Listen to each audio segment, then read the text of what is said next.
Detrás de cada crimen hay una historia. Algunos nombres resuenan en la memoria colectiva, mientras otros se esconden en las sombras. Hoy, descendemos por el iceberg de los peores asesinos de Estados Unidos. Desde lo conocido hasta lo más oscuro y olvidado. Prepárate para lo que está por venir. Si te gusta este contenido, no olvides darle like y suscribirte. Comencemos.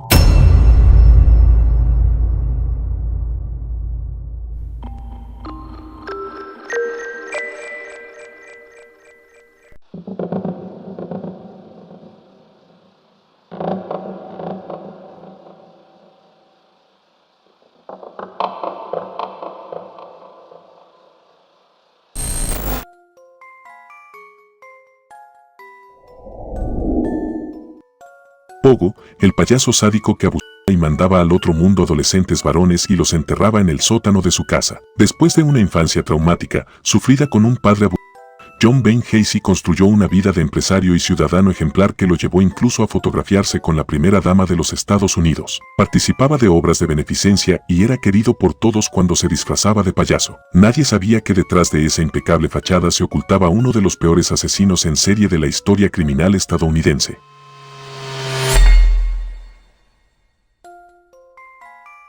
Su historia inspiró la aterradora película It, el payaso asesino. Cuando su padre decidió bautizarlo como John Wayne Gacy, no pensaba que su ansiado hijo varón sería un gran actor como el protagonista de La Diligencia, sino que encarnaría ese arquetipo de masculinidad dura que él tanto admiraba.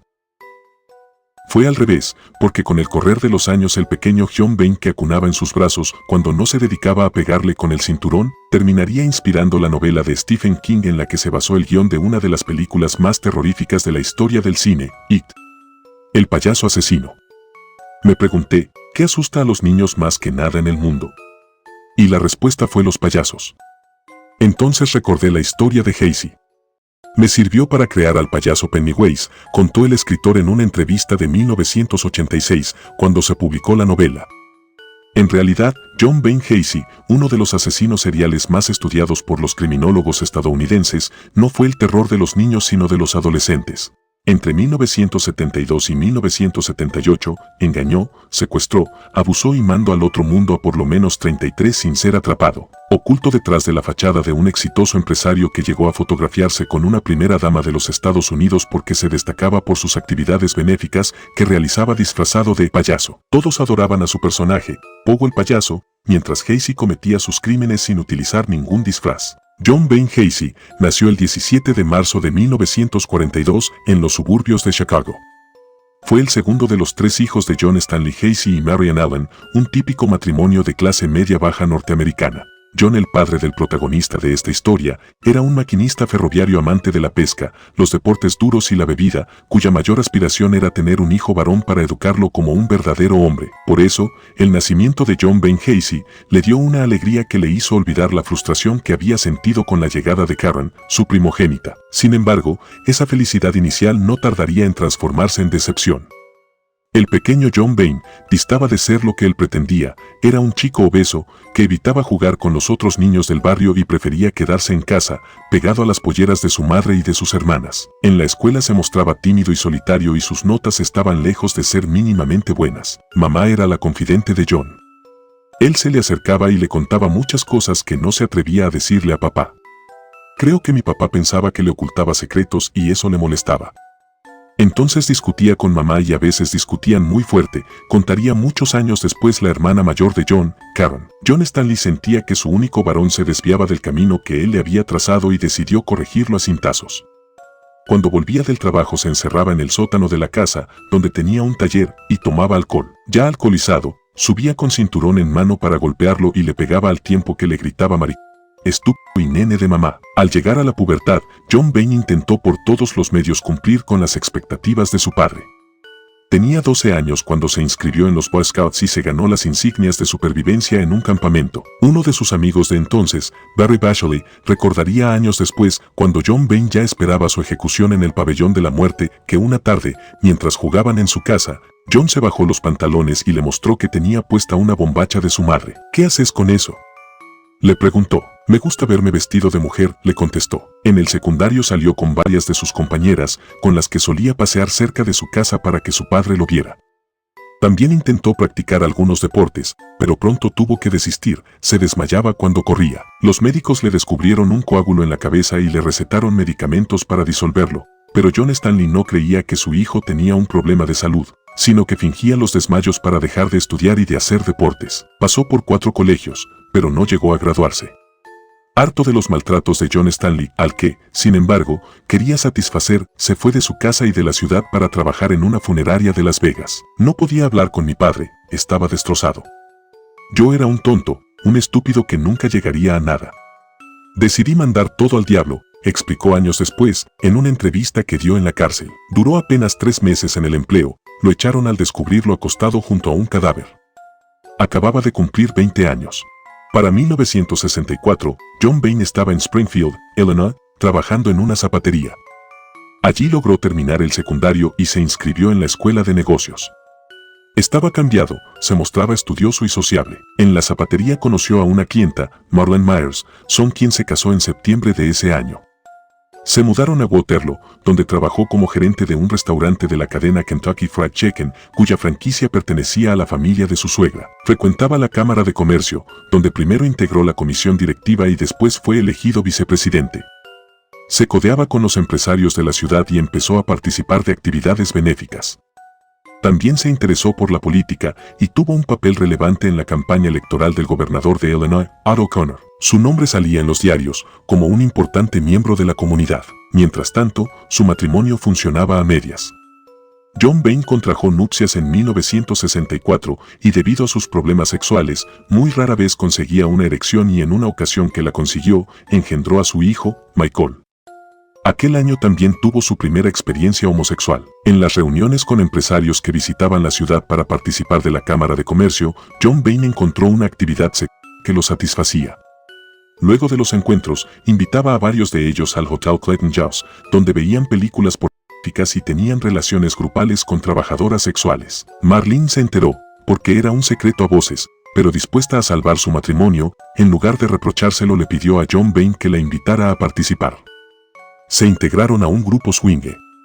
En una visita que les hizo la hermana de John, Karen, Marlene le contó lo que hacían. Me dijo que a veces regresaban a casa con otras personas.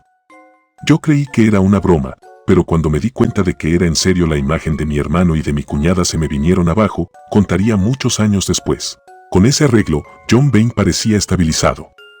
Era empresario, un reconocido miembro de la comunidad, era padre de otra hija, Christine, y había encontrado una actividad sexual que lo unía a su mujer. Pero quería más, no podía dejar de desear a los adolescentes. Una noche de 1967, cuando su esposa y sus hijos estaban de viaje, invitó a un adolescente de 15 años, Donald Borges, a su casa. El chico era hijo de un senador amigo de John Bain. Lo emborrachó y lo obligó a practicarle sexo. Después le dio $15 y le dijo que si contaba lo que había pasado, nadie le creería. Después de unos días de duda, Donald se atrevió a hablar con sus padres. En marzo de 1968, John Bain fue detenido y acusado de sodomía. Dijo que su víctima mentía y se ofreció a someterse al detector de mentiras. El resultado fue desastroso para él. La única cosa verdadera que dijo fue su nombre, detalló el técnico en su informe. Y no solo eso. Cuando el caso se hizo público, se presentaron otras víctimas, adolescentes acompañados por sus padres, y lo denunciaron. Fue juzgado y condenado a 10 años de cárcel en la penitenciaría estatal de Anamosa. Para Marlene fue demasiado, pidió el divorcio.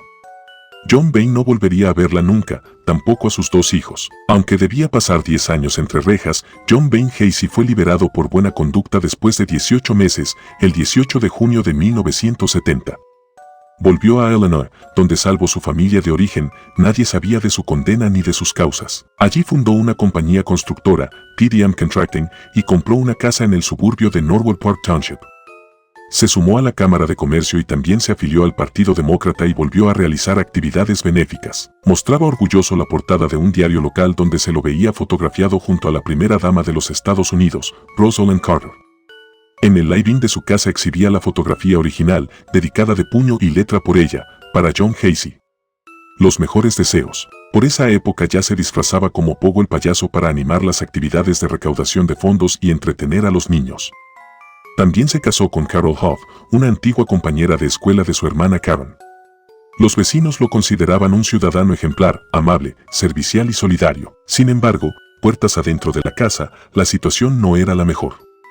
Carol le reprochaba que no tenían relaciones sexuales y que, cuando lo intentaban, rara vez John Bain lograba tener una erección. Sospechaba que la engañaba y le encontró una colección de revistas pornográficas en el sótano. Se separaron en 1976 y John quedó viviendo solo en la casa. Lo que la divorciada Carol no sabía era que John Bain, el querido y admirado Pogo el payaso, ya había abusado y mandado al otro mundo a 2 adolescentes. El primer abuso seguido de muerte cometido por John Bain Gacy databa del 2 de enero de 1972. Aprovechando la ausencia de Carol, había recogido con su auto a Temery Mako, un chico de 15 años. Lo llevó a su domicilio, abusó y lo mandó al otro mundo a puñaladas. Después lo enterró en el sótano. Esperó más de 3 años para cometer el segundo crimen. El 29 de julio de 1975 abusó y estranguló a John Burkovich, de 16 años, y también lo enterró en el sótano. Le hice un torniquete, lo sofoqué. Cuando querés mandar al otro mundo a alguien, se lo pones en el cuello, le das 3 o 4 vueltas y deja de moverse, contaría en 1992, ya confinado en el pabellón de la muerte. La separación de Carol le quitó el último freno. Entre marzo de 1976 y diciembre de 1978, engañó, abusó y mandó al otro mundo a otros 31 jóvenes de entre 14 y 20 años. A casi todos los esposó y los asfixió después de abusar de ellos. A 26 de sus víctimas las enterró en el sótano de la casa, a 3 bajo el piso de otras habitaciones y a las 4 restantes los tiró embolsados en un río cercano. La cantidad de cadáveres del sótano provocaba fuertes olores y varios vecinos le tocaron la puerta de la casa para preguntarle qué pasaba. Hay un problema de humedad, eso lo provoca. Pronto lo voy a solucionar, les contestaba John Bain. Los vecinos le creyeron. Después de todo, Pogo el payaso era un hombre tan simpático, amable y servicial. No se explicaban por qué Carol lo había abandonado. Nadie sospechó de John Bain Gacy hasta el 13 de diciembre de 1978. Un día antes había desaparecido un adolescente de 15 años, Robert Christ. Cuando salía de su casa, el chico le había dicho a su madre que iba a una entrevista de trabajo con Gacy. Cuando Robert no volvió en toda la noche, la madre fue a preguntarle a Gacy si sabía qué le había pasado. Le respondió que el chico no se había presentado a la entrevista. La mujer no le creyó y lo denunció. Cuando lo interrogaron, John Bain Gacy se mantuvo firme en su versión. El chico nunca había ido a la entrevista, seguro que se había escapado de su casa o le había pasado algo antes de poder verlo a él. La policía lo liberó, pero mientras los investigadores de la desaparición de Robert esperaban una orden de allanamiento, el juez demoraba en firmarla, porque no estaba convencido de que Gacy fuera sospechoso. Lo pusieron bajo vigilancia. John Bain Gacy descubrió rápidamente que lo estaban controlando y con la amabilidad y simpatía que había hecho célebre a Pogo el payaso invitó a los policías a comer en su casa. Mientras comían, le preguntaron por el fuerte olor que había allí dentro. John volvió a hacer el cuento de siempre, el de la humedad. Ya estaba acorralado. Cuando supo que iban a librar una orden de allanamiento que permitiría levantar los pisos de la casa, intentó una jugada desesperada para salvarse de una segura condena a muerte. Fue a ver a su abogado, le confesó los 33 crímenes y este le aconsejó presentarse antes del allanamiento y decirlo todo, pero era demasiado tarde. Cuando llegó a su casa para ponerse un traje antes de ir a la comisaría, los policías lo esperaban con la orden de allanamiento firmada. Uno por uno, encontraron 16 cadáveres enterrados. En los años siguientes encontrarían más, allí y en otros lugares. El juicio contra Pogo el payaso comenzó el 6 de febrero de 1980 en los tribunales de Chicago. Por recomendación de sus abogados defensores, John Wayne Gacy se declaró inocente y alegó que tenía problemas mentales que no lo hacían responsable de sus actos. Como esta defensa fue rechazada después de que le hicieran varios estudios psicológicos, cambió su táctica y dijo que todas habían sido desvivimientos accidentales, ocurridas durante actos consensuados en los que había practicado la asfixia erótica. Tampoco funcionó. El 13 de marzo el tribunal lo sentenció a varias cadenas perpetuas consecutivas que, de todos modos, no podría cumplir, porque también le impusieron varias penas de muerte. Gacy pasó 14 años en el pabellón de la muerte, mientras sus abogados obtenían postergaciones y apelaban las condenas.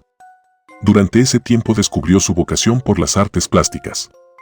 Pintaba al óleo y su motivo preferido era su propio personaje, Pogo el payaso, aunque también se le daba por pintar a Blancanieves. Después de su muerte, algunas de sus pinturas fueron subastadas e incluso una de ellas fue reproducida en la portada del álbum When the Cat String Pops, del grupo Acid Bath. Pogo el payaso fue ejecutado mediante una inyección letal el 10 de mayo de 1994. Tardó 18 minutos en morir. Sus últimas palabras fueron a los gritos. Matt no hará regresar a ninguna de las víctimas. El Estado me está asesinando. Nunca sabrán dónde están los otros. Bésenme el culo. En octubre de 2021, los forenses pudieron identificar a la última víctima de Gacy mediante un análisis del ADN obtenido de una pieza dental.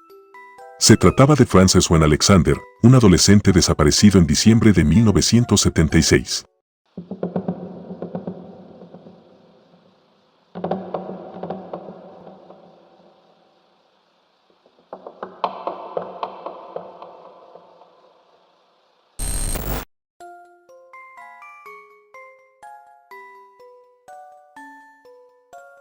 Un hombre con un brazo roto y en cabestrillo, atractivo y con cierto carisma, pide ayuda a una mujer para cargar unos libros en el coche. La mujer en cuestión decide ayudarle a cargar esos libros, acompañando al joven al coche. Un mes después encuentran el cuerpo de esta en un lago cercano. No se trata de una historia de ficción, sino de un suceso real. Se trata de lo que le ocurrió a más de una de las víctimas de uno de los mayores y más conocidos criminales de mujeres de los Estados Unidos. Se trata de Ted Bundy. Theodore Robert Cowell nació en Burlington, localidad estadounidense situada en Vermont, el 24 de noviembre de 1946. Hijo de Eleanor Louise Cowell cuando ésta era muy joven y de padre desconocido, fue criado por sus abuelos y se le hizo creer tanto a él como al resto de la sociedad que su madre era en realidad su hermana. Esta le rechazaba en sus primeros años, siendo motivo de vergüenza para la familia. Según declaraciones posteriores del sujeto, al parecer su abuelo era violento y maltrataba a su abuela, criándose en un entorno aversivo. En 1950 se mudó junto con su madre a Washington, la cual un año más tarde contrajo matrimonio con John Bundy. Theodore Cowell sería adoptado por este y recibiría su apellido, si bien a pesar de la presencia de intentos de acercarse por parte de su padre adoptivo no consiguió mantener una buena vinculación afectiva. Debido entre otros aspectos a la vivencia de un rechazo continuado y de violencia intrafamiliar, Ted Bundy empezó ya desde la infancia a manifestar una personalidad retraída e infantil, con poco contacto social. Asimismo empezó a mostrar síntomas de lo que hoy en día se consideraría un trastorno disocial, manifestando un comportamiento cruel y llegando a entretenerse capturando, desviviendo, liquidando y separando por partes a animales. Ted Bundy se inscribió en la Universidad de Puget Sound y empezó a estudiar psicología, área en la que resultó ser un buen estudiante. En 1967 se enamoró y empezó una relación con una compañera de la universidad, Stephanie Brooks. Sin embargo, 2 años más tarde esta se licenció y terminaría por dejar la relación debido a su inmadurez y ausencia de objetivos claros. Bundy se obsesionó con ella, mandándole frecuentes cartas con las que intentaba reconquistarla. Durante el mismo año abandona los estudios y en esta época empieza a tener diferentes empleos en los que no dura demasiado tiempo.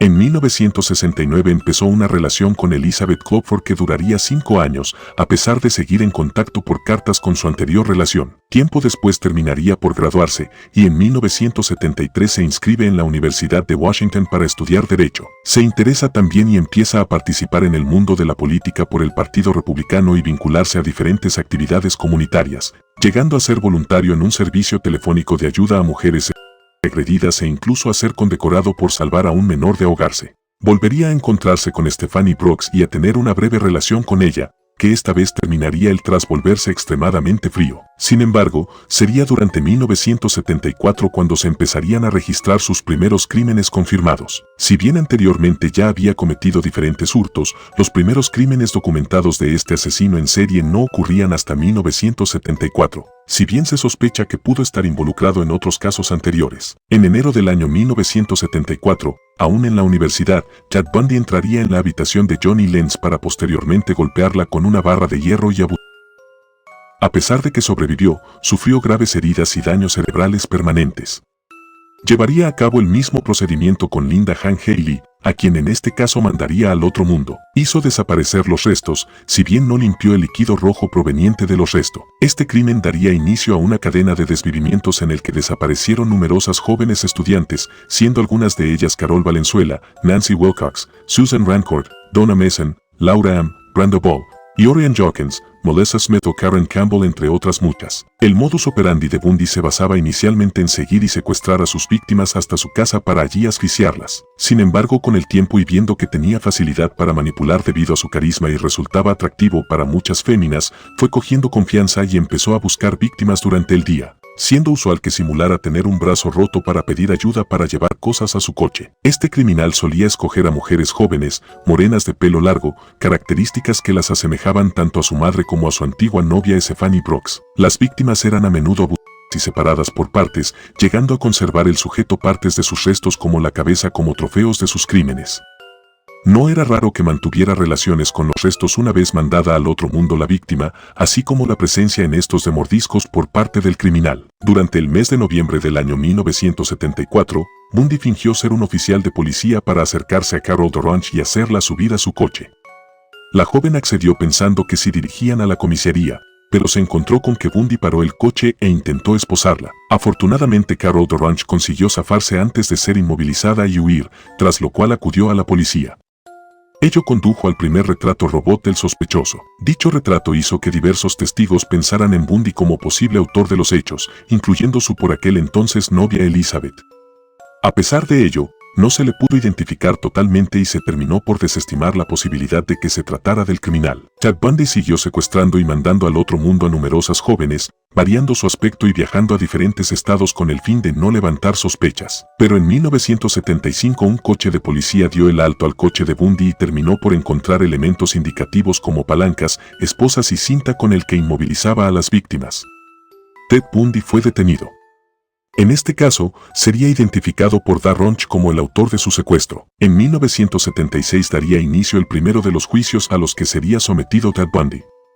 En este caso se le juzgaba por el secuestro de Dorange, resultando en una condena de 15 años de prisión. Sin embargo, el análisis del coche en que fue detenido permitió que se hallaran evidencias de la implicación de Bundy en la desaparición y desvivimiento de Melissa Smith y Karen Campbell. Concretamente se encontró pelo de ambas mujeres.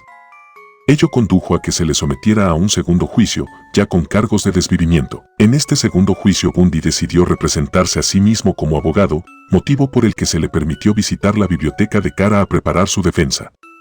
Sin embargo, aprovechó la situación para escapar, si bien sería atrapado por las fuerzas policiales 6 días después. Volvió a fugarse en 1977, en este caso consiguiendo huir hasta Chicago y adoptando una identidad diferente. Durante esta fuga volvió a desvivir, en esta ocasión atacando a 3 jóvenes en una fraternidad universitaria, Chi Omega, de las cuales una logró sobrevivir. Asimismo, también secuestró y mandó al otro mundo a Kimberly Leach, una muchacha de 12 años de edad. Finalmente fue detenido en un hotel de Florida, después de que la matrícula de su coche fuera reconocida. Tras ser detenido por segunda vez, sería juzgado el 25 de junio de 1979 por asesinato. Se le permitió ejercer su propia defensa, pero las pruebas existentes en su contra, testigos que le vieron salir de la fraternidad e incluso supervivientes de sus agresiones, junto con pruebas físicas como la comparación entre las marcas de mordeduras en los cuerpos y la dentadura de Bundy, terminaron conduciendo a que fuese declarado culpable y condenado a morir en la silla eléctrica. A pesar de ser sentenciado a muerte, la ejecución de Ted Bundy tardaría años en llegar. Y es que Bundy intentó retrasar todo lo posible la fecha de su ejecución, confesando múltiples desvivimientos, algunos reales y otros posiblemente para obtener más tiempo, y ofreciendo pistas sobre la localización de las víctimas y pretendiendo colaborar con la policía para obtener prórrogas de su condena. Si bien se consideran ciertos 36 de los desvivimientos, se sospecha que pudo haber muchas más víctimas. Incluso llegó a ofrecer colaborar en la detención de otros asesinos. A pesar de sus actos, recibió a menudo cartas de fans que decían amarle. Durante este tiempo sería acusado y juzgado por la muerte de la pequeña Kimberly Leach, que se saldó con una segunda condena a la pena capital. Durante el mismo juicio Ted Bundy contraería matrimonio con Carol Ann Boone, una de las numerosas fans que creían en su inocencia y con la que terminaría por tener una hija. Durante sus últimos años sostuvo entrevistas con psiquiatras en las que narró su vida y se analizó su estado mental. Los tests utilizados indican la habilidad emocional, impulsividad, inmadurez, egocentrismo, complejo de inferioridad y ausencia de empatía, entre otras características. Por otro lado, Ted Bundy confesó una adicción a la pornografía con tintes sádicos, así como que los desvivimientos de mujeres jóvenes, morenas y de pelo largo se correspondía con la ira sentida hacia las mujeres por quienes se sentía abandonado, su madre y su primera novia Stephanie Brooks. Finalmente fue ejecutado el 24 de enero de 1989.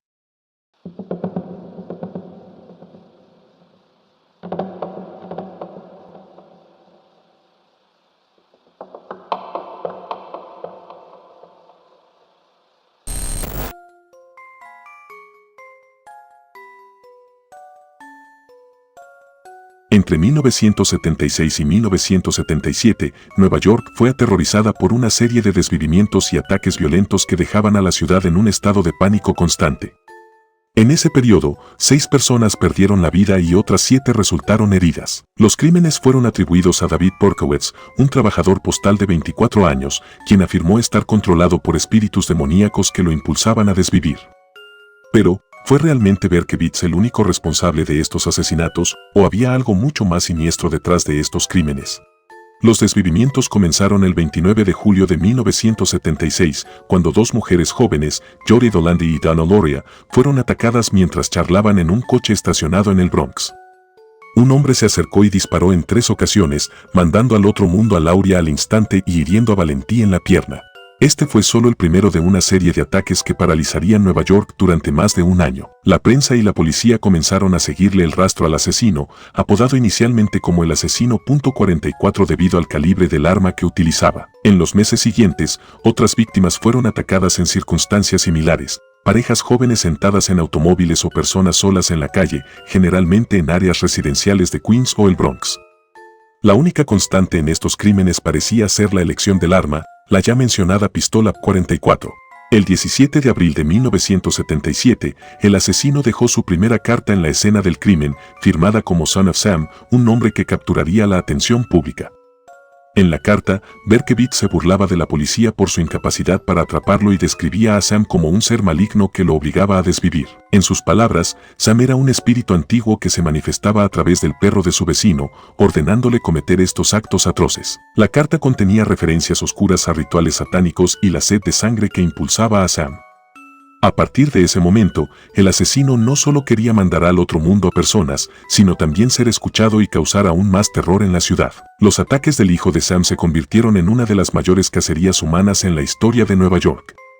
La policía y la prensa trabajaban juntos para tratar de capturar al asesino, mientras la ciudad vivía en un constante estado de miedo. Los jóvenes cambiaron su rutina, las calles se vaciaron por las noches, y el nombre del hijo de Sam se convirtió en sinónimo de terror. La cacería llegó a su fin el 10 de agosto de 1977, cuando la policía finalmente arrestó a David Berkowitz en Yonkers, Nueva York. Habían logrado rastrearlo gracias a una multa de estacionamiento que recibió cerca de una de las escenas del crimen. Cuando fue capturado, Berkowitz confesó ser el hijo de Sam, pero sus declaraciones fueron aún más perturbadoras. Afirmó que no estaba solo en estos crímenes. Aunque Berkowitz se declaró culpable y fue condenado a 6 cadenas perpetuas, algunas personas, como el periodista Maureen Cherry, no estaban convencidas de que él hubiera actuado solo. Terry pasó gran parte de su vida investigando la posibilidad de que Berkowitz formara parte de una red más amplia de asesinos que operaban bajo un culto satánico. Según Terry, este culto tenía conexiones con otros grupos, incluyendo la infame secta de Charles Manson. Berkowitz alimentó estas teorías cuando, años después de su condena, reveló que la historia del perro demoníaco que lo había controlado era una invención. Sin embargo, también afirmó que sí formaba parte de un culto satánico violento que lo ayudó a perpetrar los crímenes. A pesar de estas confesiones, las autoridades nunca profundizaron en la investigación sobre la posible participación de otras personas en los crímenes. Hoy, David Berkowitz sigue cumpliendo su condena en una prisión de máxima seguridad. Durante su tiempo en la cárcel, ha encontrado la religión, convirtiéndose en un cristiano devoto y tomando el nombre de Brother Death. Sin embargo, las preguntas sobre si realmente actuó solo o si fue parte de un culto satánico persisten, y las teorías alrededor de los hijos de Sam continúan alimentando documentales y libros, como el publicado por Maureen Cherry, titulado The Ultimate Evil. El caso del hijo de Sam dejó una huella indeleble en la historia criminal de los Estados Unidos y sigue siendo objeto de fascinación y controversia. Mientras algunos creen que Berkowitz fue un asesino solitario con alucinaciones demoníacas, otros están convencidos de que fue solo una pieza más en una red mucho más oscura que sigue operando en las sombras.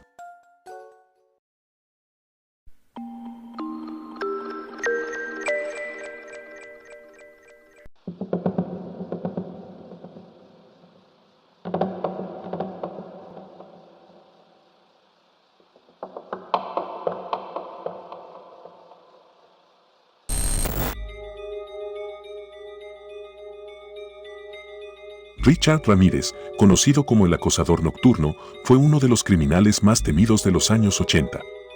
Entre 1984 y 1985, llevó a cabo una serie de crímenes aterradores que incluyeron abusos y desvivimientos de personas de todas las edades, desde niños hasta ancianos. Con sus horrendos actos y los mensajes satánicos que dejaba en la escena del crimen, Ramírez se convirtió en un hombre que paralizó la ciudad de Los Ángeles.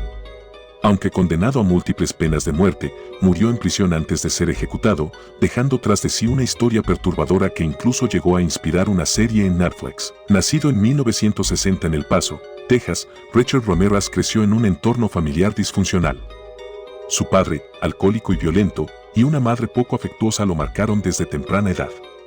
A los 12 años, su primo Miguel, un veterano de la guerra de Vietnam, se convirtió en su modelo a seguir. Miguel le contaba con detalles perturbadores sus atrocidades en la guerra, incluyendo abusos y desvivimientos de mujeres.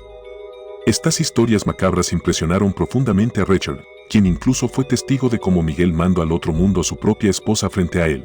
A los 15 años, Ramírez abandonó su hogar en busca de nuevas oportunidades en Los Ángeles, pero pronto cayó en una vida de delincuencia. Comenzó robando y usando sustancias alusivas, mientras desarrollaba un interés obsesivo por el satanismo y el heavy metal. Su primer asesinato conocido ocurrió en 1984, cuando atacó a Janet Denka, una mujer de 69 años. Abusó e hirió brutalmente, dejando su cuerpo desfigurado. Este fue el inicio de su espiral de violencia. Los ataques de Ramírez eran impredecibles y crueles. No seguía un patrón definido, lo que confundía a las autoridades. Sus víctimas incluían tanto hombres como mujeres, y sus edades variaban enormemente. Utilizaba diversas armas, desde cuchillos hasta martillos, y a menudo dejaba símbolos satánicos en las escenas del crimen, lo que alimentaba aún más el pánico en la ciudad. En una ocasión, después de mandar al otro mundo a un hombre, abusó a su esposa frente al cadáver, pero inexplicablemente decidió dejarla con vida. La prensa lo apodó el acosador nocturno, y sus crímenes fueron ampliamente cubiertos en los medios, lo que aumentó el miedo en Los Ángeles. Finalmente, en agosto de 1985, Ramírez fue arrestado gracias a una serie de errores que cometió durante uno de sus ataques. Una de sus víctimas sobrevivió y pudo proporcionar una descripción del auto que usó, lo que permitió a la policía rastrear sus huellas dactilares y finalmente identificarlo. Su rostro apareció en los noticieros y, cuando volvió a la ciudad días después, fue reconocido por transeúntes que lo persiguieron y golpearon antes de que la policía lo arrestara. El juicio de Ramírez en 1989 fue uno de los más mediáticos de la época. Fue acusado de 14 desvivimientos, múltiples abusos, secuestros y asaltos. Durante las audiencias, Ramírez adoptó una actitud desafiante, mostrando símbolos satánicos a las cámaras y proclamando su lealtad a Lucifer. Sin embargo, lo más sorprendente fue la atención que recibió de las mujeres. A pesar de su monstruosa reputación, muchas le enviaban cartas de admiración y una de ellas, Doreen Leoy, se convirtió en su esposa en 1996, casándose con él mientras estaba en prisión. Condenado a 19 penas de muerte, Richard Ramírez pasó 23 años en el corredor de la muerte. Nunca mostró remordimiento por sus crímenes y, hasta su muerte en 2013 por complicaciones de un linfoma, continuó siendo una figura que fascinaba y aterraba por igual.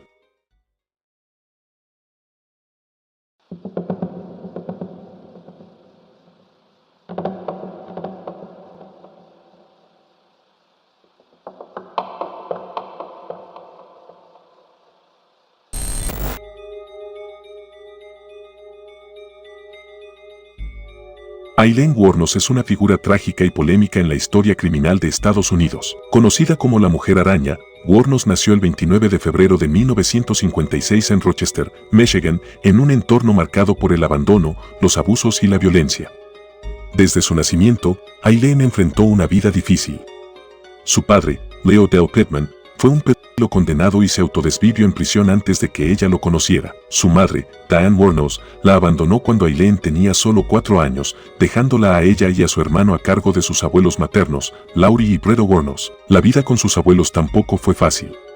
Se sabe que su abuelo era un hombre violento que abusaba de ella tanto física como sexualmente. Brita, su abuela, luchaba con el alcoholismo. Aileen comenzó a mostrar signos de una infancia perturbada desde joven. Fue expulsada de su casa a los 15 años y comenzó a vivir en las calles, sobreviviendo a través del trabajo sexual. Este fue el inicio de una espiral descendente que la llevaría al asesinato. A lo largo de la década de los 80, Wuornos se mudó a Florida, donde continuó trabajando como lo dicho anteriormente mientras acumulaba arrestos por delitos menores como alteración del orden público, robo y conducción bajo los efectos del alcohol. Sin embargo, en 1989, su vida dio un giro mortal. Ese año, Wuornos mandó al otro mundo a su primera víctima, un hombre llamado Richard Mallory, quien era un delincuente sexual. Aileen alegó que Mallory la había atacado y que lo mandó al otro mundo en defensa propia, lo que establecería el patrón de justificación para los asesinatos que siguieron. Entre 1989 y 1990, Aileen desvivió a 6 hombres más. Los disparos a quemarropa eran su método. Wuornos siempre afirmó que mandó al otro mundo a estos hombres porque intentaron abusar de ella, pero las circunstancias que rodeaban los crímenes eran sospechosas. Las autoridades encontraron evidencias de que después de desvivir a sus víctimas, Aileen robaba sus pertenencias y vehículos, lo que sugería que los crímenes no fueron únicamente en defensa propia. Los cuerpos fueron encontrados en diferentes áreas de Florida, y en cada uno de los casos, las autoridades notaron similitudes en los patrones de los crímenes. El 9 de enero de 1991, Wuornos fue arrestada en un bar de Florida llamado The Last Resort, tras una intensa investigación. La policía la identificó a través de las huellas digitales que encontraron en las pertenencias de sus víctimas y en los vehículos robados. Sin embargo, el punto decisivo para su captura fue su pareja sentimental, Tyria Moore, quien cooperó con la policía. Moore, que había estado viviendo con Aileen durante sus crímenes, aceptó ayudar a las autoridades a cambio de inmunidad.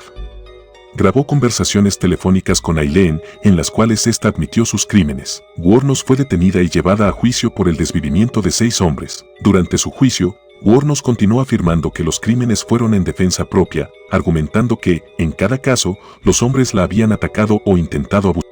Sin embargo, el jurado no quedó convencido de esta versión, especialmente porque en algunos casos había evidencia que sugería que los hombres no habían mostrado violencia hacia ella. En enero de 1992, Aileen Wuornos fue declarada culpable del desvivimiento de Richard Mallory, su primera víctima, y sentenciada a muerte. En los meses siguientes, se le impusieron otras 6 condenas a muerte por los desvivimientos de los otros hombres. El caso de Wuornos atrajo la atención de los medios debido a que era una mujer asesina en serie, un fenómeno poco común. Las feministas, por un lado, veían en ella un símbolo de la violencia que las mujeres en situaciones vulnerables enfrentan, mientras que otros la veían como una asesina despiadada que aprovechó su papel de víctima para justificar sus crímenes. Durante su tiempo en el corredor de la muerte, Wuornos fue examinada por varios psicólogos que diagnosticaron varios trastornos mentales, incluyendo un trastorno límite de la personalidad.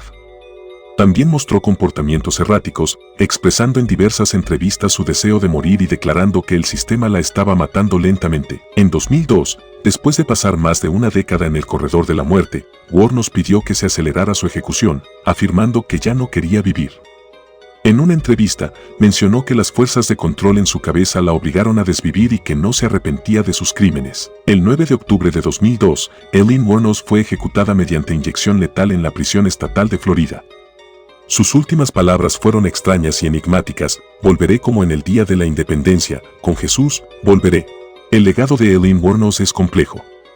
Para algunos, fue una víctima de las circunstancias, una mujer que nunca tuvo una oportunidad justa en la vida y que cayó en la violencia como una forma de supervivencia. Para otros, fue una asesina en serie fría y calculadora. Su vida y crímenes fueron llevados a la pantalla grande en la película Monster en 2003, protagonizada por Charlize Theron, quien ganó un Oscar por su interpretación de Wuornos. La historia de Aileen Wuornos sigue siendo una de las más impactantes en la historia criminal de Estados Unidos, y su caso es un recordatorio de cómo el trauma, la violencia y el abuso pueden moldear a una persona hasta llevarla al borde de la destrucción.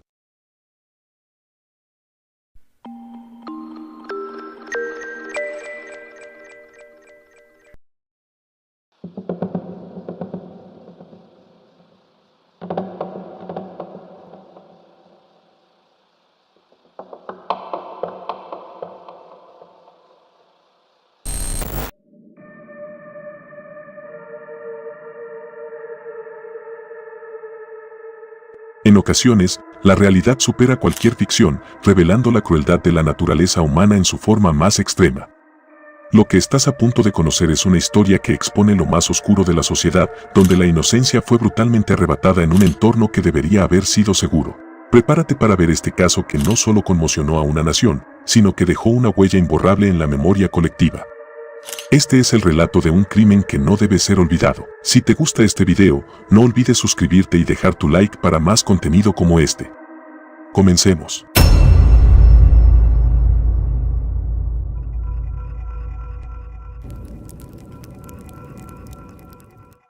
Sylvia Likens tenía 16 años, cuando junto a su hermana menor Jenny, quedó al cuidado de Gertrude Pejmisiewski, una mujer de 36 años con 7 hijos. La familia entera la torturó sistemáticamente en el sótano de la casa y luego pretendieron hacer pasar su muerte por un accidente. En la espalda del cuerpo y mandada al otro mundo, los policías encontraron una frase grabada a cuchillo: «Soy una prostituta y estoy orgullosa de serlo.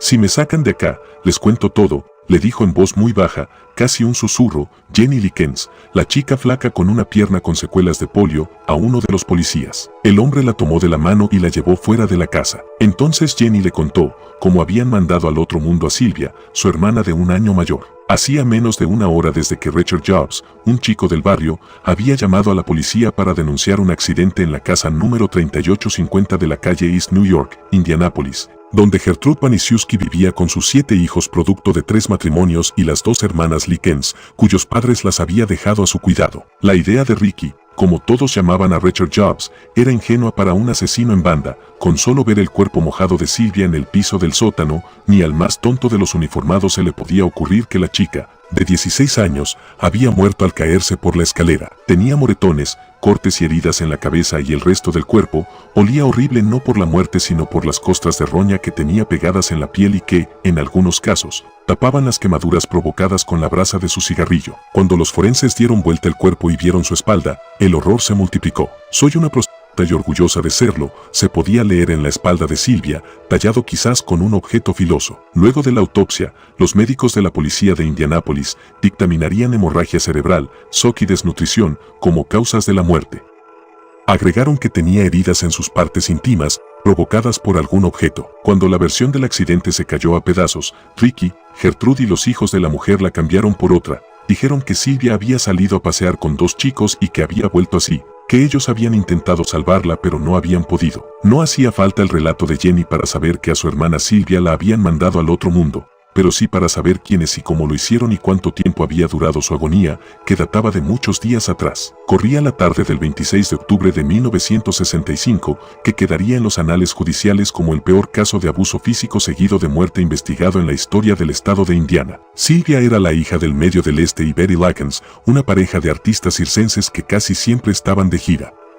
Sus hermanos mayores, Daniel y Diana, eran mellizos, igual que los 2 que la seguían, Benny y Jenny, que de chiquita tuvo poliomielitis y sus secuelas la obligaban a llevar un refuerzo de metal en una de sus piernas. En lo físico, Sylvia era la contracara de su hermana menor.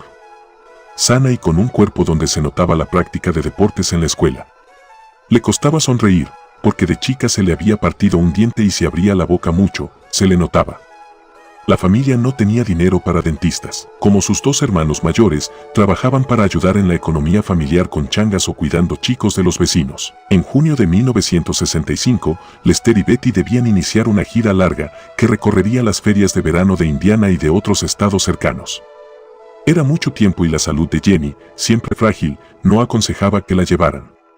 Sylvia, que siempre la protegía, se ofreció a cuidarla. Los Likens partieron con Daniel, Diana y Benny, y dejaron a Sylvia y Jenny al cuidado de una vecina que tenía 7 hijos. Se llamaba Gertrude Pejmisiewski y tenía 36 años. Era conocida de la familia, por lo que cuando se ofreció a cuidar a las 2 hermanas, Lester y Betty no dudaron en dejarlas en su casa. «Las voy a cuidar como si fueran mis hijas», les prometió Gertrude. Gertrude había vivido siempre en ese barrio de los suburbios de Indianápolis. No cambiaba de residencia pero sí de parejas, que en eso decía siempre que no tenía suerte. A los 16 años dejó la escuela para casarse con John Pejmisiewski, cuyo apellido conservaría siempre, un joven agente de policía. John era de todo menos bueno, alcohólico y violento, le pegaba para que tenga y guarde. Entre golpe y golpe, Gertrude tuvo 4 hijos durante los 10 años que pasó con él antes de separarse: Paula, Stephanie, John y Mary. Cansada de los golpes, se separó de John y se casó con Edward Guthrie. Duraron apenas 3 meses juntos, quizás porque John le insistía a Gertrude que volviera con él, que nunca más le iba a pegar. Y Gertrude volvió. O, mejor dicho, Edward tuvo que irse de la casa de Gertrude para que volviera John. En ese segundo tiempo matrimonial, tuvieron otros 2 hijos, Shirley y James. Y Gertrude siguió recibiendo golpes de su marido hasta que, harta, se separó en 1963 y se quedó viviendo sola con sus 6 hijos. Pero la soledad no era una buena compañía para ella y a los 34 años, formó pareja con Dennis Lee Roed, de 22. Estuvieron muy poco juntos, pero lo suficiente para que Gertrude quedara embarazada otra vez y tuviera un varón, Dennis Jr. Su salud dejaba mucho que desear. Con casi 1,70 de estatura, pesaba apenas 45 kilos, comía salteado y fumaba demasiado. Ni John ni Dennis le pasaban $1 para los alimentos de los chicos, de modo que Gertrude trabajaba limpiando casas, cosiendo o cuidando chicos por horas. Los vecinos la consideraban una mujer muy sufrida, pero también muy confiable. Cuando los Likens le ofrecieron $20 semanales por cuidar a Sylvia y Jenny mientras ellos estuvieran de gira, Gertrude aceptó. Para una mujer en su situación, cuyos hijos comían salteado, era mucho dinero. A fines de junio de 1965, Sylvia y Jenny se fueron a vivir con Gertrude y sus hijos. Las chicas estaban contentas porque habían entablado una buena amistad con Paula y Stephanie, las dos hijas mayores de la mujer. Nadie podía imaginar lo que vendría. Los primeros días la relación fue armónica, con Gertrude como matriarca vigilante y los chicos compartiendo los espacios de la casa y saliendo a jugar juntos con otros chicos del barrio. En esos juegos, Sylvia conoció a Richard Jobs, de 17 años. El chico se enamoró de inmediato y le declaró ese amor, pero Sylvia lo rechazó. No le gustaba más que como amigo y, además, ella estaba ocupada, tenía que ir todavía a clases y había conseguido un trabajo por horas en un almacén del barrio. Las 2 primeras semanas fueron casi de rutina, hasta que al terminar la segunda, el cheque de $20 que habían prometido los Likens a Gertrude no llegó. No fue porque no pagaran, sino un retraso del correo, pues este cheque llegó al día siguiente, pero ese hecho cambió todo. Gertrude no esperó ni siquiera un día para reaccionar de manera bestial. Esa noche dejó sin comer a las 2 hermanas y las confinó en una habitación. Antes de encerrarlas con llave les gritó: "Las cuidé toda la semana por nada, puti". Desde ese día comenzó a golpearlas, generalmente con una pala de madera en los glúteos. Para proteger a Jenny, Sylvia le rogaba que le pegara solamente a ella, aunque fuera el doble. También empezó a decir en el barrio que estaba muy desilusionada por el comportamiento de las chicas que habían dejado a su cuidado, que Sylvia salía con muchos chicos, que era una prostituta precoz. Pero lo peor de todo eran los golpes. Gertrude le pegaba varias veces a Sylvia durante el día, con cualquier excusa, que le había sacado ropa a una de sus hijas, que había comido más que los demás, lo que fuera. Los meses que siguieron fueron el infierno propiamente dicho para Sylvia, una agonía dolorosa que terminaría con su vida. Ya no era solamente Gertrude quien le pegaba, sus hijos se fueron sumando, uno por uno, a las torturas. A principios de octubre, en un crescendo incontenible de su sadismo, Sylvia terminó encerrada en el sótano de la casa, de donde no volvió a salir. A veces le llevaban agua o alguna sopa y a Jenny la obligaban a ver los castigos que sufría su hermana. Mientras tanto, los torturadores seguían creciendo en número. Además de los hijos de Gertrude, también bajaban al sótano para pegarle o quemarla con cigarrillos. Richard Jobs, que había quedado despechado por el rechazo amoroso de Sylvia, y el novio de Stephanie, la hija mayor de la dueña de casa, un adolescente llamado Coyover. A estos dos, Gertrude les cobraba 5 centavos por cada vez que querían bajar al sótano para abusar de Sylvia. En una ocasión, la propia Gertrude y su hijo John, de 10 años, recogieron los heces del pañal del pequeño Dennis Jr. y obligaron a Sylvia a consumirla. Sylvia, atada a una viga, no pudo resistirse. A mediados de octubre, Gertrude la abusó con una botella que, además, se rompió en el proceso, lo que le provocó heridas en sus partes que fueron detalladas después en la autopsia. Desde ese hecho, Sylvia sufrió de incontinencia y debió pasar las horas y los días atada a la viga y sentada o acostada sobre un colchón mojado por su propia orina. Cuando rogaba que le permitieran lavarse, le tiraban agua hirviendo. Por esos días, Gertrude y Ricky Jobs le tatuaron en la espalda, con una aguja al rojo vivo, la frase: "Soy una prostituta y estoy orgullosa de serlo", y un número 3. "¿Qué vas a hacer ahora? Nunca te vas a poder casar", le dijo Gertrude al terminar la macabra obra. Para entonces, Gertrude tenía claro que quería mandar al otro mundo a Sylvia. Pretendió hacerle escribir una carta a sus padres diciendo que se iba a escapar con unos chicos con los que tenía relaciones sexuales. Su plan era dejarla sin comer para que se debilitara del todo y después abandonarla en un bosque para que muriera de inanición. Después de hacerlo, les enviaría la carta a los Likens. En 26 de octubre, Sylvia logró liberarse de las ataduras, subió como pudo las escaleras del sótano e intentó llegar a la puerta de la calle para escapar. La descubrió Coyover, el novio de Stephanie, que la arrastró de regreso hasta la puerta del sótano y la tiró por las escaleras. No conforme con eso, una vez abajo, la volvió a atar y le pegó una y otra vez con la barra de una cortina en la cabeza. Sylvia quedó inconsciente, ya no despertaría. Atraída por los ruidos, Gertrude bajó al sótano y también la golpeó en la cabeza con un libro. "Falsa, falsa, no estás muerta", gritaba. La desataron de la viga y la dejaron tirada en el piso. Entonces a Rick Jobs se le ocurrió llamar a la policía y hacer pasar el desvivimiento de Sylvia como un accidente. Ni a él ni a ninguno del resto de los implicados en el delito se les ocurrió que no les creerían. Cuando se conoció el proceso brutal que culminó con el desvivimiento de Sylvia Likens, la comunidad de Indianápolis reaccionó indignada. Los medios siguieron día tras día el desarrollo del juicio, en el que Gertrude Paniszewski intentó desligarse del crimen diciendo que los culpables eran sus hijos y sus amigos, que ella nunca supo qué pasaba en el sótano de su casa. En cambio, los hijos de Gertrude, Rick Jobs y Coy Jobert, reconocieron su participación en el crimen. Gertrude y su hija Paula fueron condenadas a cadena perpetua por asesinato. Hubbard fue condenado a 20 años de cárcel y, cuando cumplió su condena, se convirtió en un delincuente reincidente. Hobbs también recibió una condena de 20 años y nunca volvió a la calle porque murió en la cárcel de un cáncer de pulmón. Pese a que había ayudado a Hubbard a arrojar a Sylvia por las escaleras del sótano, Stephanie Paniszewski recibió una condena de apenas 12 meses en calidad de cómplice. En cambio, su hermano John Jr., de solo 12 años, recibió una condena de 21 años, que debió cumplir primero en un reformatorio y después en una cárcel de adultos. Cuando fue liberado, desapareció sin dejar rastros. Gertrude salió en libertad condicional en 1985, por buena conducta. Se fue al otro mundo 5 años después, en 1990. Años después, la película An American Crime contó una ficción del caso. La casa del 3850 de la calle East New York, Indianápolis, donde se perpetró el peor caso de abuso físico seguido de muerte investigado en la historia del estado de Indiana.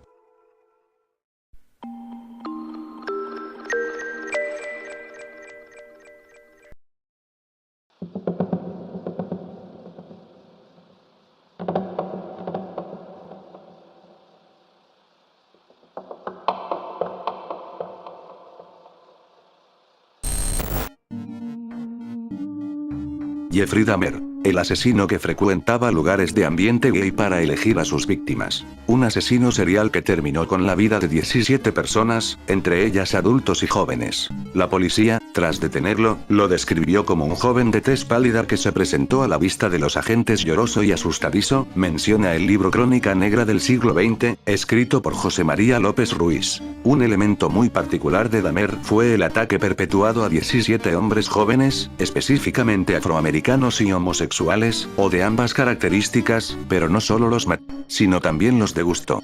Aunque uno de ellos escapó. Esta última víctima salió vivo de los terrores que muchos no habían podido contar, pero al momento de que los oficiales lograron capturarlo, gracias a la desesperación de la persona, se descubrió el horror. Sus padres, Lionel Herbert Dahmer y Joyce Annette Flint, le daban mucho amor a su hijo, además de darle todo: educación y buena vida social.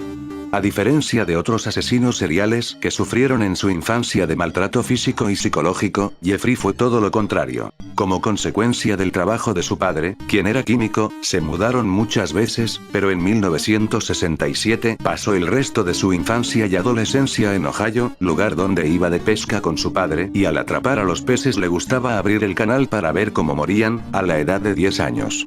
Incluso se la pasaba caminando sobre la carretera para poder encontrar algún animal muerto, este lo llevaba a su casa y los abría. En su adolescencia sus padres se divorciaron, su papá se casó nuevamente y este le dijo que se fuera a vivir con él, lo cual aceptó. De igual forma le pidieron que se inscribiera a la Universidad de Ohio, pero él lo dejó por su alcoholismo. En 1978, inició su vida en Milwaukee con una cámara Polaroid con la que empezó a tomar fotografías, pasatiempo clave que en un futuro lo delataría. Ya en el estado encontró a un chico laosiano, de 13 años, el cual Dahmer le pidió que posara, pero este tuvo miedo y lo acusó con sus padres, quienes fueron a denunciarlo y en 1979 fue declarado culpable, aunque solo estuvo 10 meses encarcelado. Jeffrey tenía el interés en las personas que usaban el autostop, usuarios que buscan viajes gratuitos, ya que eso le permitía llevar a hombres a su casa y así tener relaciones sexuales, pero una persona a quien recogió quiso irse, pero Dahmer no lo permitió y lo mató. Cuando recogió a Steven Hicks y este no estaba interesado en algo sexual, Dahmer lo golpeó en la cabeza para después abusar de él y quitar vida, lo descubrió y cada parte de su cuerpo lo colocó en bolsas de plástico. Y subió a su auto para tirarlas en la carretera, pero la policía lo detuvo y le preguntó por esas bolsas, a lo que Jeffrey les comentó que era basura y lo multaron por exceso de velocidad. Al llegar a casa fue al sótano y las escondió en una tubería. En esa época se alistó al ejército y se fue, no fue sino hasta su regreso cuando los desenterró, rompió los huesos y los esparció en un matorral. Con su primer crimen trató de acercarse a la iglesia para mantenerse en estado de celibato, reprimió sus deseos sexuales durante 10 años, pero mientras pasaba el tiempo pensó que podría satisfacer sus deseos sexuales, razón por la cual frecuentaba lugares de ambiente gay. Su modus operandi era invitar a las víctimas a ver pornografía o a sacarse unas fotos, los estrangulaba, abusaba y se masturbaba encima del cuerpo. Tomaba fotografías del cadáver y de cada etapa del desmembramiento.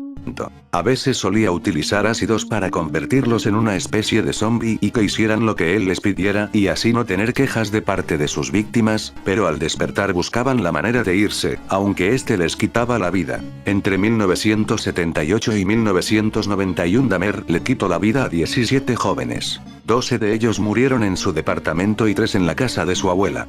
Las 2 primeras víctimas las asesinó en el hogar de sus padres, Ohio. 9 de las víctimas eran afroamericanos, pertenecían a minorías étnicas y le atraía un determinado tipo de cuerpo antropométrico. Algunas de ellas fueron menores de 18 años y los ubicaba en bares gay en la calle. Una vez que los llevaba a su departamento 924 les quitaba la vida, parte de su cuerpo y lo que captaba con la Polaroid eran los miembros arrancados de quienes fueron sus víctimas, menciona el libro. El 22 de julio de 1991 2 agentes iban patrullando por una zona marginal en Milwaukee, ahí fue donde encontraron a un hombre afroamericano caminando y este los llevó a la casa de Dahmer. El asesino trató de excusarse con el uso de alcohol y juegos eróticos, pero un policía decidió entrar a su casa y vieron las fotografías. Ese mismo policía abrió la puerta del refrigerador y se dio cuenta que lo que estaba en las fotos era parte del refrigerador. Cabezas, manos, peces en una olla, carne en el congelador, tarros con genitales en conserva, cloroformo y la que quizá fuese la más macabra colección de fotografías jamás reunida. Practicó lobotomías a algunas de sus víctimas inconscientes. Se dice que en una ocasión abrió un agujero en el caño. Ellas y vertió una solución de ácido clorhídrico en el interior. Cuando lo llevaron a juicio lo protegieron con una barrera de 6 metros de alto y lo condenaron a 957 años, pero al ser encarcelado y cumplir 2 años en la cárcel fue asesinado por otro convicto. La adquisición de las cosas de Dahmer, como las herramientas, fotografías y la nevera, fue destruido. La ciudad de Milwaukee destinó $400,000 en su destrucción para evitar que se creara una colección con ellos.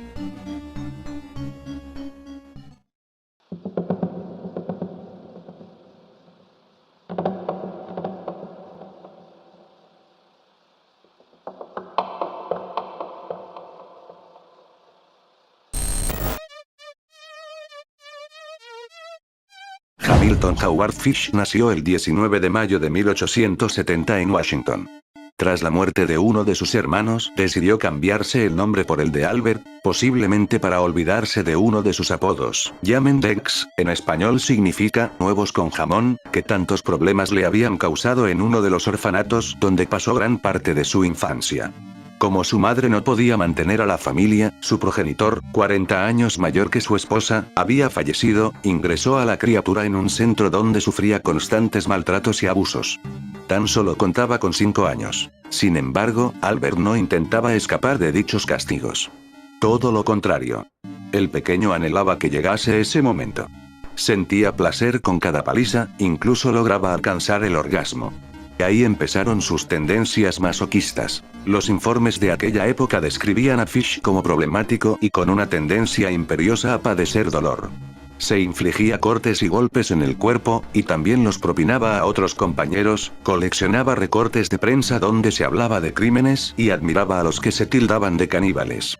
Podemos decir que se sentía identificado con el hecho de comer carne humana. Algunos expertos apuntan que este carácter se fraguó debido a la infancia que vivió y sobre todo a las 2 generaciones de enfermedades psiquiátricas que habían padecido varios miembros de su familia. Hasta un total de 7 personas de su parentesco más directo, entre ellas su madre, que escuchaban voces y tenían fuertes alucinaciones. Una vez que se gradúa en la escuela con 15 años empieza a frecuentar baños públicos para ver a jóvenes desnudos y practicar sexo con ellos. Acaba ejerciendo la prostitución con hombres y abusando de algunos de ellos durante gran parte del día. El resto del tiempo actúa como esposo y padre perfecto. Esa doble vida comienza en 1898, cuando se casa con una mujer 9 años menor que él con la que tiene 6 hijos. Aparentemente, Fish se dedicaba a pintar casas y a la decoración de interiores, pero eso solo era una estrategia que le servía para establecer contacto con jovencitos. Nunca repetía en el mismo lugar. Viajaba constantemente por todo el país. Estuvo hasta en 22 estados, donde cometió multitud de persecuciones con mujeres. Cuando empezaban los problemas se marchaba. Y así durante años. Esa obsesión por el dolor le llevó a autoinfligirse castigos y mutilaciones. Se clavaba alfileres en la pelvis y en los genitales, en una radiografía hallaron casi una docena, rebosaba su cuerpo desnudo sobre rosales repletos de espinas y hasta le pillaron más en su habitación mientras se golpeaba la espalda con un palo con clavos. La sugestión que le provocaban aquellos actos le hacía obnubilarse con la idea del pecado. Sufría todo tipo de alucinaciones religiosas y solo expiaba sus culpas mediante el castigo físico. Aquel dogma lo llevó al extremo, afirmando en múltiples ocasiones ser Jesucristo o San Juan, y que el Todopoderoso era quien le ordenaba cometer dichos sacrificios humanos. Era lógico que las autoridades decidieran ingresarle en un centro psiquiátrico. Sin embargo, y aunque fue internado 3 veces, le dejaban salir al no demostrarse que estuviese loco.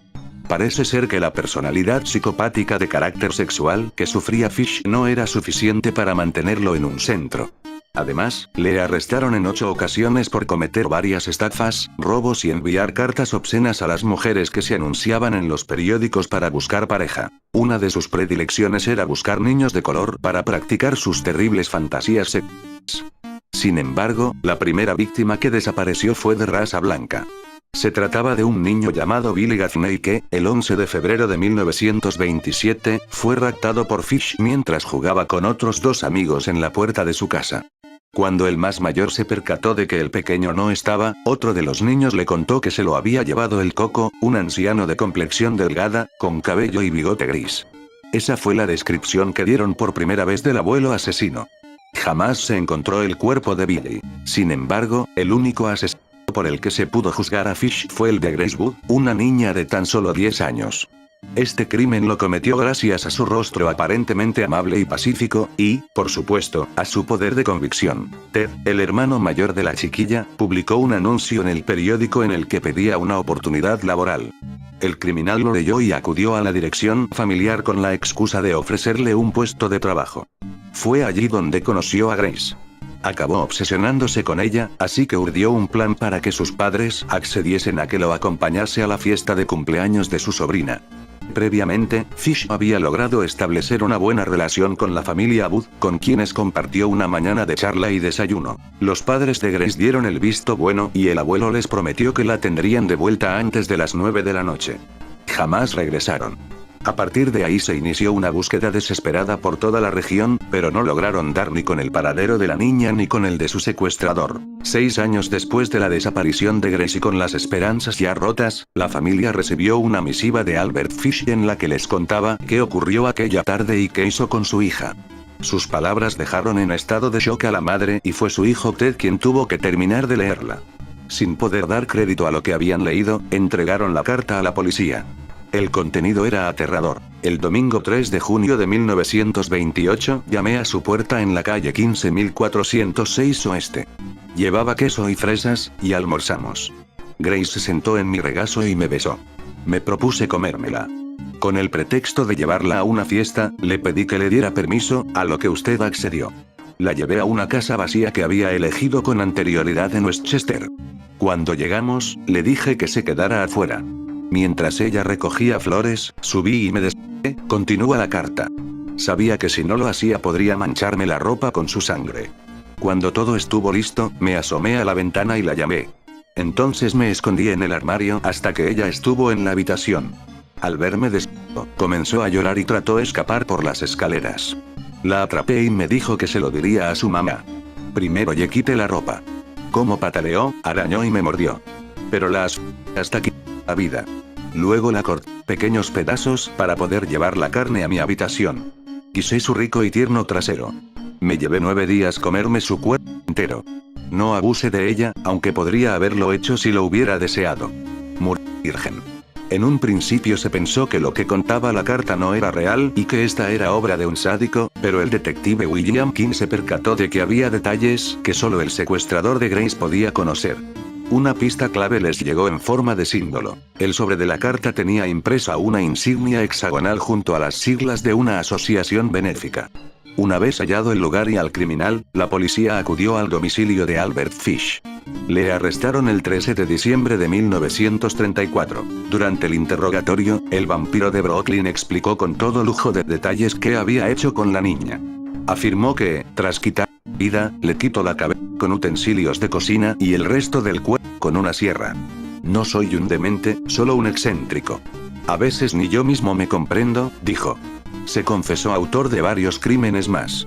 Por ejemplo, el de un niño de 4 años al que flageló hasta quitar vida, cortarle las orejas, la nariz y los ojos, del que bebió su sangre y al que desmayó para después prepararse un estofado. También contó lo ocurrido con un vagabundo al que obligó a realizar actos sádicos, masoquistas y coprófagos durante varias semanas. Le acuchilló las nalgas para beber su sangre e intentó cortar el miembro masculino, pero desistió ante los gritos del joven. Durante el juicio, que se celebró el 11 de marzo de 1935, Albert Fish narró con una sonrisa en los labios todas las depravaciones que había realizado con unos 100 niños. Y aunque aseguró haberle quitado vida al menos a 15, el único crimen que la policía logró demostrar fue el de Grace Wood. 10 días después de que diese comienzo la vista y que subieran al estrado diversos psiquiatras para explicar la despiadada personalidad de Fish, el jurado lo encontró culpable y el juez lo sentenció a morir en la silla eléctrica. La ejecución se produjo el 16 de enero de 1936. Entre los periodistas allí congregados se encontraba el reportero del Daily News que escribió. Sus ojos llorosos destellaron de alegría ante la idea de ser sometido a un calor mucho más intenso, comparado con el que usualmente se quemaba para satisfacer su lujuria. Preguntó si estaría consciente en el momento de su muerte. Dijo que era el único placer que le faltaba probar. Su propia muerte, el delicioso dolor de morir. 3 minutos después de la descarga eléctrica, se certificó su muerte. Aquel fue su último escalofrío.